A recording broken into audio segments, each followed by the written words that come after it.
بسم اللہ الرحمن الرحیم الحمد للہ رب العالمین اشہد ان لا الہ الا اللہ وحدہ لا شریک لہ واشہد ان سیدنا ومولانا محمدا عبدہ ورسولہ اما بعد فاعوذ باللہ من الشیطان الرجیم بسم اللہ الرحمن الرحیم الذين ينفقون أموالهم في سبيل الله ثم لا يتبعون ما أنفقوا منا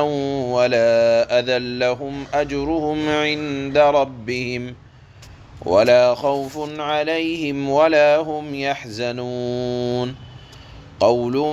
معروف ومغفرة خير من صدقة يتبعها أذى والله غني حليم صدق الله مولانا العلي العظيم۔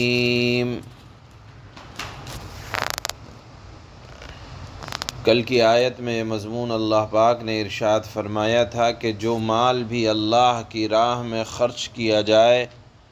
تو اللہ تعالیٰ 700 گنا ہی نہیں بلکہ جتنا چاہتا ہے، جتنا اخلاص ہوتا ہے، جتنی نیت بہترین ہوتی ہے، جتنا کام اچھا ہوتا ہے، اس کے اعتبار سے صدقے کے اندر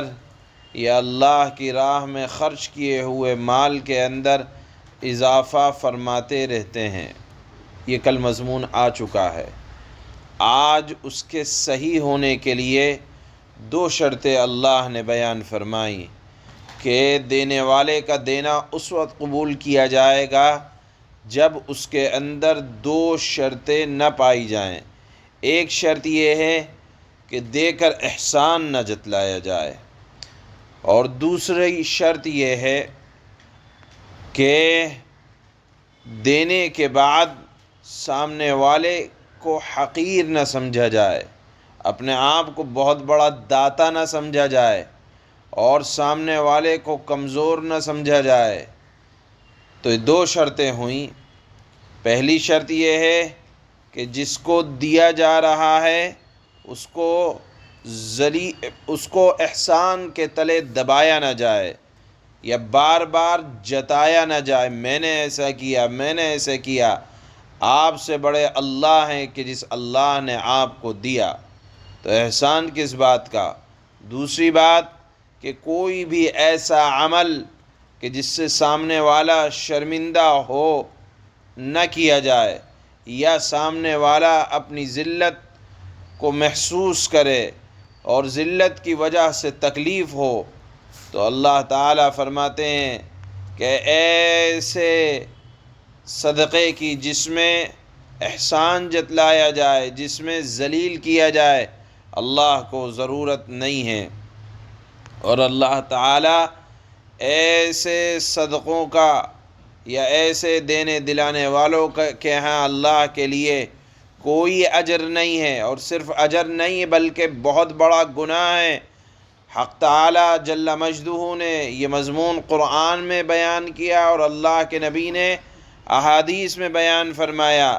کہ صدقہ دے کر احسان جتلانے والا، اللہ کے نبی فرماتے ہیں 3 قسم کے لوگوں سے اللہ تعالیٰ قیامت کے دن بات نہیں کریں گے، اور بات کرنا تو بہت دور کی بات ہے، محبت کی نگاہ بھی نہیں ڈالیں گے، نہ ان کے گناہ کو ان سے پاک و صاف کریں گے، بلکہ ان کے لیے دردناک عذاب ہے۔ پہلا وہ شخص جو دے کر احسان جتلائے، موقع موقع پر طعنہ دے، یہ احسان ہے میرا، یہ احسان ہے میرا۔ دوسرا وہ آدمی جو ٹخنوں سے نیچے پائجامہ لٹکانے والا، اور تیسرے وہ آدمی جو اپنے سودے کو جھوٹی قسموں کے ذریعے سے بیچتا ہو۔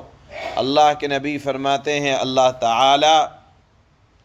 ان کی طرف محبت کی نگاہ بھی نہ ڈالے گا۔ جیسے مجمع میں کوئی شخص بڑا ہو، ذمہ دار ہو، یا کسی نے دعوت دے رکھی ہو، بلا رکھا ہو، اور دعوت دینے والا اگر مہمان کی طرف توجہ نہ دے تو مہمان یہ کہتا ہے کہ اپنے گھر بلایا بھی اور مجھ سے ملنا بھی پسند نہیں کیا، ملنا تو دور کی بات،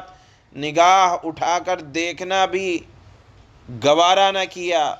تو ایسے وقت بڑی تکلیف ہوتی ہے۔ تو قیامت کا دن جس دن دربار لگا ہوگا، ہر آدمی اللہ کی رحمت کا محتاج ہوگا، تو اللہ تعالیٰ اس کی طرف نگاہ اٹھا کر بھی نہ دیکھیں گے جو دے کر احسان جتلاتا ہو۔ اسی طرح ایک دوسری حدیث میں اللہ کے نبی نے فرمایا، اس کا مضمون ذرا سا مختلف ہے، کہ اللہ کے نبی صلی اللہ تعالی علیہ وسلم فرماتے ہیں قیامت کے دن جن لوگوں کو اللہ دیکھیں گے بھی نہیں، ایک وہ ہے جو ماں باپ کا نافرمان ہو، دوسرا وہ ہے جو نشے کا عادی، شراب کا عادی ہو، تیسرے وہ ہے جو دے کر احسان جتلانے والا ہو۔ ایک اور حدیث میں اللہ کے نبی نے فرمایا کہ ماں باپ کا نافرمان، خیرات اور صدقہ دے کر احسان جتلانے والا، شرابی اور تقدیر کو جھٹلانے والا، یہ لوگ ایسے ہیں جن کی طرف اللہ تعالی محبت کی نظر سے نہیں دیکھیں گے۔ پھر دوسری آیت میں آج کا جو مضمون بیان کیا جا رہا ہے وہ یہ ہے کہ دیکھیے، اگر کوئی مانگنے والا لجاجت سے مانگ رہا ہے، گڑ گڑا کر مانگ رہا ہے، اگر آپ کے پاس دینے کو کچھ ہو تو دے دو، نہیں ہے کچھ دینے کے لیے تو نرمی سے معذرت کر لیں۔ پھر بھی اس کے بعد کوئی مانگ رہا ہے تب بھی اس سے لڑنے جھگڑنے یا اس کو سخت الفاظ کہنے کی اجازت نہیں ہے۔ یا مثال کے طور پر بعض لوگ دیتے تو ہیں لیکن یہ کہتے ہیں ہٹا کٹا ہو کے مانگ رہا ہے، یا یہ کہتے ہیں کہ صحت ہے کچھ کام کر لیتے، گویا کہ اپنے جملے سے سامنے والے کو دینے کے بعد شرمندہ کر دیا۔ تو اللہ فرماتے ہیں ایسا دینا جس دینے کے بعد شرمندگی ہو، یا اس سے بہتر ہے کہ آدمی دینے سے پہلے ہی نرم الفاظ کہہ دے۔ مثال کے طور پر دینے والے بعض مرتبہ دیتے ہیں لیکن ساتھ میں یہ جملہ کہہ دیتے ہیں میاں محنت مزدوری کر لو، یا محنت مزدوری کیوں نہیں کرتے۔ تو اس طرح سے اللہ نے فرمایا کہ یہ اس طرح کے جملہ کہنے سے بہتر ہے کہ آدمی نہ دے اور معذرت کر لے۔ بہرحال جو قرآن کی یہ دو آیتیں ہیں، اس سے ایک بات تو بہت کھل کر سمجھ میں آتی ہے کہ دو چیزیں صدقے کے لیے شرط ہیں، یعنی وہ صدقہ جو آپ کو آخرت میں کئی گنا کر کے ملے گا، اس کے لیے دو طرح کی شرطیں ہیں۔ ان شرطوں کو سمجھنے سے پہلے آپ یہ سمجھیں، جیسے مثال کے طور پر ہم نماز پڑھتے ہیں، اس کے لیے بھی کچھ شرائط ہیں۔ ایک تو نماز کے صحیح ہونے کے لیے شرط ہے، مثال کے طور پر ہماری نماز تب درست ہوگی جب ہمارا جسم پاک ہوگا، جب ہم وضو کریں گے، جب ہمارے کپڑے پاک ہوں گے، بدن پاک ہو، جگہ پاک ہو۔ یہ تمام کے تمام شرائط نماز کے شروع کرنے کے لیے ہی ضروری ہیں۔ اسی طرح نماز شروع کرنے کے بعد اس کو باقی رکھنے کے لیے بھی ضروری ہے کہ پوری نماز میں آپ کوئی مفسد صلاح کام نہ کریں۔ مثال کے طور پر نماز میں باتیں نہ کریں، مثال کے طور پر طہارت کو پوری نماز کے اندر باقی رکھیں، مثال کے طور پر نماز کے اندر ایسا عمل نہ کریں جو نماز کو ختم کر دینے والا ہو۔ بالکل اسی طرح صدقہ دینا بھی ایک عبادت ہے۔ جس طرح نماز شروع کرنے سے پہلے طہارت کی ضرورت ہوتی ہے، اسی طرح صدقہ دینے سے پہلے یہ جانیں ہم دے کیا رہے ہیں، پاک مال دے رہے ہیں اور کس ارادے سے دے رہے ہیں۔ یعنی اگر اللہ کی رضا مقصود ہے اور اگر پاک مال ہے تو ہی صدقہ قابل قبول ہوگا، ورنہ ناپاک مال سارا دے دیں اور سمجھیں کہ بڑا ہمیں اس کا اجر ملنے والا ہے، تو یہ خام خیالی ہے۔ اسی طرح نماز شروع کرنے کے بعد جس طرح دوسری شرط ہوتی ہے اس کو مکمل باقی رکھنے کے لیے تمام شرائط کا خیال رکھنا، اسی طرح صدقہ دے دیا آپ نے پاک مال میں سے، صدقہ دے دیا بہترین نیت سے، تو اب اس کے ثواب کو باقی رکھنے کے لیے ضروری یہ ہے کہ آپ دینے کے بعد احسان نہ جتلائیں۔ جس طرح نماز شروع کرنے کے بعد اگر آپ نے بات کر لی نماز ختم ہو جائے گی، دینے کے بعد آپ نے احسان جتلا دیا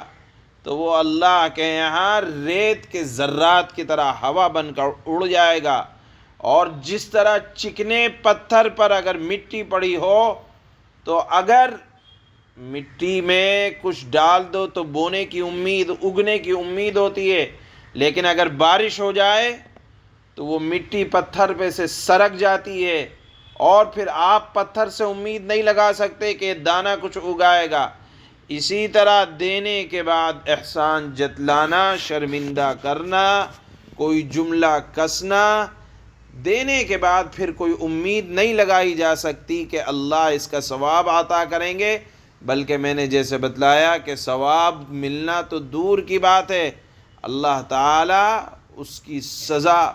بہت دردناک دینے والے ہیں، جو قرآن کریم کی آیات سے مختلف جگہ ثابت ہوتا ہے۔ آج کی ان 2 آیتوں کا یہی مضمون ہے کہ اگر آپ چاہتے ہیں کہ صدقے کا ثواب برابر ملتا رہے یا بڑھ چڑھ کر ملتا رہے تو اس کی شرط یہ ہے کہ احسان نہ جتلایا جائے اور سامنے والے کو شرمندہ نہ کیا جائے دینے کے بعد، ورنہ وہ صدقہ بالکل خراب ہو جاتا ہے، فاسد ہو جاتا ہے، جس طرح نماز شروع کرنے کے بعد مفسد صلاح کوئی کام کرنے سے نماز ٹوٹ جاتی ہے۔ اللہ فرماتے ہیں الذين ينفقون أموالهم في سبيل الله ثم لا يتبعون ما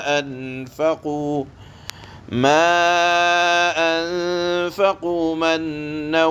ولا أذى لهم أجرهم عند ربهم ولا خوف عليهم ولا هم يحزنون۔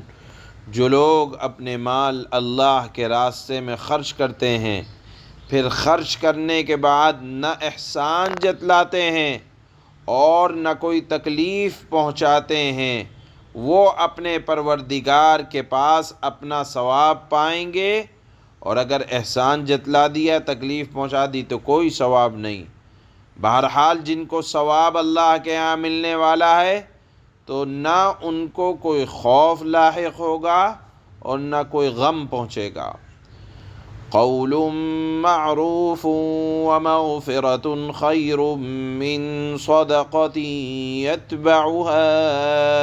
اذی واللہ غنی حلیم۔ بھلی بات کہہ دینا اور درگزر کرنا اس صدقے سے بہتر ہے جس صدقہ کرنے کے بعد کوئی تکلیف پہنچائی جائے۔ یعنی اگر نہیں دے سکتا تو بھلی بات کہہ دے، اور اگر دے دیا اور پھر احسان جتلایا تو اللہ فرماتے ہیں اس کا اعتبار نہیں۔ اسی کو فرمایا بھلی بات کہہ دینا اور درگزر کرنا اس صدقے سے بہتر ہے جس کے بعد تکلیف پہنچائی جائے، اور اللہ تعالی بڑا بے نیاز ہے، اس کو تمہارے صدقوں کی ضرورت نہیں ہے، اور بہت بردبار ہے، یعنی تمہاری غلطیوں کو بہت برداشت کرنے والا ہے۔ سبحان اللہ۔